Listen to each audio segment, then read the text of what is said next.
Yesterday's Shorts. So, there's a Clint Eastwood movie that came out recently. Like starring or directed? No, directed. About a man named Richard Jewell, and I believe that's the title of the movie as well. Richard Jewell. And you might have also heard of it from Trump talked about it recently as well. Did he? Yeah, as an example of, the FBI sucks, basically. Which was a fair point. I was going to say they have had their moments. Pretty bad. Absolutely. Right. But Texas. Sorry, I'm done. Go ahead. Sorry. I could keep going, but go ahead. Sorry.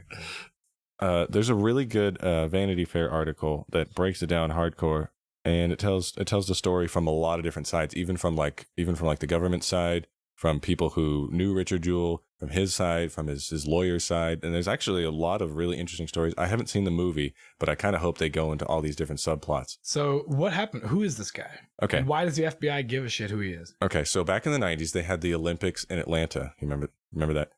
No, because you were a twinkling in your father's eye. Yeah, right. Okay, so I was but a wee child of 4. Yeah, they had the Olympics back in Atlanta, and there was a security guard who was working the Olympics.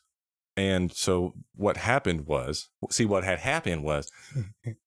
found a suspicious package, and he reported it, and it turned out to be a bomb. And so, he managed to save a bunch of people by getting them out of the way and everything. Probably a panic evacuation, all big hoopla. Yeah.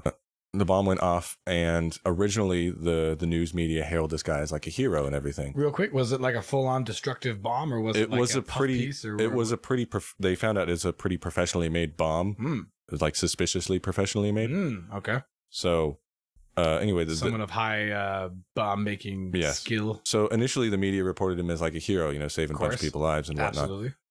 And then through some pretty crazy circumstances, what ended up happening is the media turned on him because they found out that the FBI was looking at him, right? Right. And he became like their number one suspect. Right. And they treated this guy like absolute dog shit. And poisoned the well, as it were, of social I don't want to say integrity, but like what people think of you, basically. Yeah. And if you read into the story, it's very Stephen Avery-esque.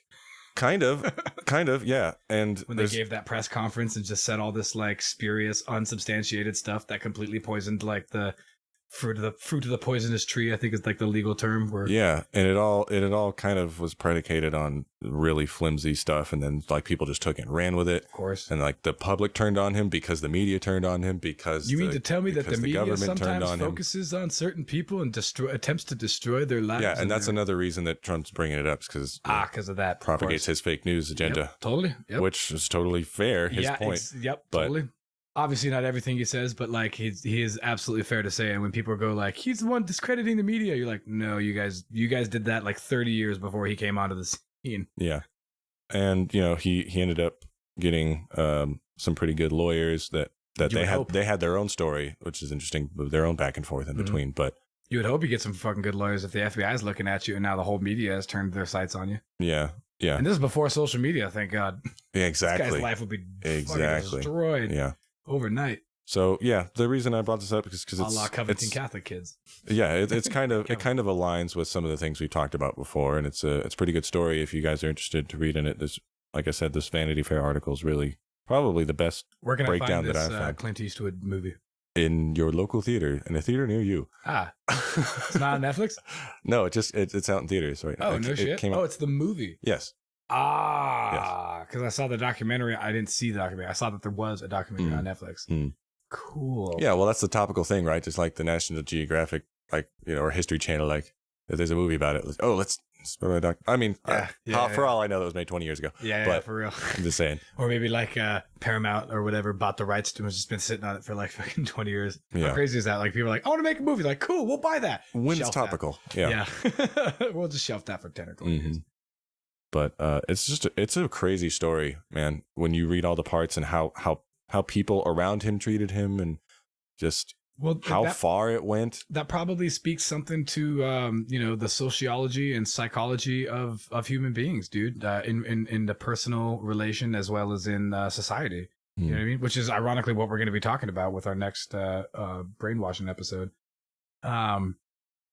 Yeah, man. Human beings, because of like status and like hierarchy and just all the things that we think about when we look at like the social fabric of our society, and different things hold different weight. It's crazy. Like if one little thing happens, kind of off kilters the whole view of how people look at you, it'll completely change everything. Face to face, shots